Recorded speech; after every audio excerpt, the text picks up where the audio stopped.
যে জুবিনৰ যিটো 13 দিনীয়া আমি মাংগলিক অনুষ্ঠান হয় সেই মাংগলিক অনুষ্ঠানটো আমি যোৰহাটত পালন কৰিম আৰু গৰিমা গাৰ্গকে ধৰি জুবিনৰ পৰিয়ালো সেই অনুষ্ঠানটোত উপস্থিত থাকিব আৰু সেই দিনাখনেই যোৰহাটৰ ৰাইজক আমি আনুষ্ঠানিকভাৱে জুবিনৰ চিতাভস্ম অৰ্পণ কৰিম যাতে তাতো সমাধি হ'ব পাৰে অৰ্থাৎ 13 দিনৰ দিনটোত যোৰহাটত এটা শ্ৰাদ্ধ ঠিক মাংগলিক অনুষ্ঠান বুলি কম আমি কাৰণ তেওঁলোকৰ পৰিয়ালে কি মাংগলিক অনুষ্ঠান কৰে সেইটো তেখেতসকলৰ লগত আলোচনা কৰিব লাগিব কিন্তু 13 দিনৰ দিনা আমি জুবিনৰ চিতাভস্মৰে সৈতে তাতে আমাৰ মাংগলিক অনুষ্ঠান হ'ব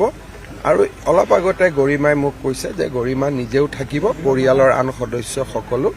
থাকিব অনুষ্ঠান হৈ যোৱাৰ পিছত কালিৰ আধ্যাত্মিক অনুষ্ঠান হৈ যোৱাৰ পিছত যিখিনি